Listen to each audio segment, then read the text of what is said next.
فمن فرض فيهن الحج فلا رفث ولا فسوق ولا جدال في الحج. وقال في آية أخرى: إنا أعطيناك الكوثر فصل لربك وانحر إن شانئك هو الأبتر. صدق الله العظيم وصدق رسوله النبي الكريم، ونحن على ذلك من الشاهدين والشاكرين. فيا عباد الله، أوصيكم ونفسي بتقوى الله، فقد فاز المتقون. الله أكبر، الله أكبر، الله أكبر، ولله الحمد. Bulan Zulhijjah adalah salah satu bulan yang dimuliakan oleh Allah Subhanahu wa Ta'ala. Di dalamnya banyak amalan-amalan utama untuk kita kerjakan untuk meraih ridha dari Allah Subhanahu wa Ta'ala. Di antara amalan-amalan tersebut yaitu puasa, khususnya pada hari Arafah. Lalu kemudian melaksanakan ibadah, menyembelih hewan kurban, dan yang paling terutama melaksanakan ibadah haji bagi umat Islam yang mampu menjalankannya. Perayaan Idul Kurban dan hari raya besar umat Islam Idul Adha 1440 tahun ini menjadi sangat berkesan karena ia menjadi pendahuluan daripada perayaan peringatan kemerdekaan negara Republik Indonesia. Hal ini seakan menjadi sebuah isyarat bagaimana sebagai seorang muslim dan sebagai rakyat dan bangsa Indonesia mensyukuri karunia kemerdekaan yang telah diberikan oleh Allah Subhanahu wa Ta'ala.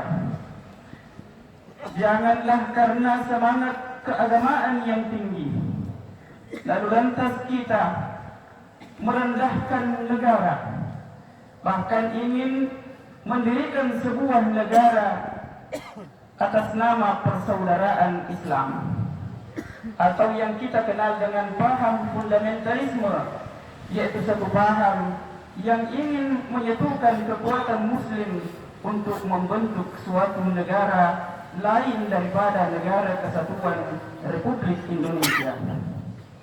Sehingga pada momentum yang mulia dan mubarakah ini, mari kita bersama-sama memperkuat keimanan kita tanpa mengurangi rasa cinta dan kebanggaan kita sebagai rakyat dan bangsa Indonesia. Selama 64 tahun, Negara Kesatuan Republik Indonesia telah menyatukan wilayah dari Sabang sampai Merauke, menjaga keamanan, menyatukan segala suku, ras dan agama di bawah naungan Pancasila dan Undang-Undang Dasar Negara Republik Indonesia.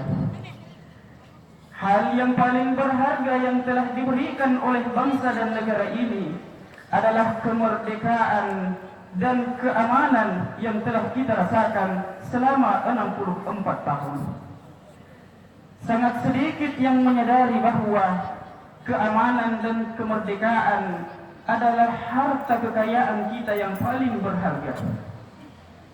Tidak ada ekonomi, tidak ada sosial, tidak ada politik, tidak ada pendidikan, tidak ada kesehatan, dan tidak ada segala-galanya apabila tidak ada keamanan yang telah diberikan oleh Negara Kesatuan Republik Indonesia. Allahu Akbar, Allahu Akbar, Allahu Akbar, walillahil hamd. Olehnya itu sebagai umat Islam dan sebagai rakyat dan bangsa Indonesia, mari kita bersama-sama membentengi diri dan keluarga kita untuk menjauhi paham-paham yang tidak sesuai dengan ideologi Pancasila dan Undang-Undang Dasar Negara Kesatuan Republik Indonesia. Allahu Akbar, Allahu Akbar, Allahu Akbar, walillahil hamd. Berkurban atau yang di dalam istilah fikih dinamakan dengan al-udhiyah, yaitu menyembelih hewan ternak dengan niat mendekatkan diri kepada Allah Subhanahu wa taala, mulai setelah perayaan salat Id sampai sebelum terbenamnya matahari pada hari-hari penyembelihan atau ayyamut tasyrik. Landasan masyru'iyah kebolehan melaksanakan berkurban di antaranya adalah Al-Quran surat Al-Kautsar ayat 2. Allah Subhanahu wa taala berfirman, "Fasholli li rabbika wanhar." Maka dirikanlah salat dan sembelihlah hewan kurban. Di antara hikmah-hikmah mengapa Allah Subhanahu wa taala mensyariatkan ibadah kurban, di antaranya yang pertama adalah bahwa tidak ada satu amalan yang lebih dicintai oleh Allah Subhanahu wa taala untuk dikerjakan oleh seorang muslim lebih daripada menyembelih hewan kurban pada hari-hari penyembelihan. Hal ini sesuai dengan hadis riwayat Tirmizi dari Aisyah radhiyallahu anha.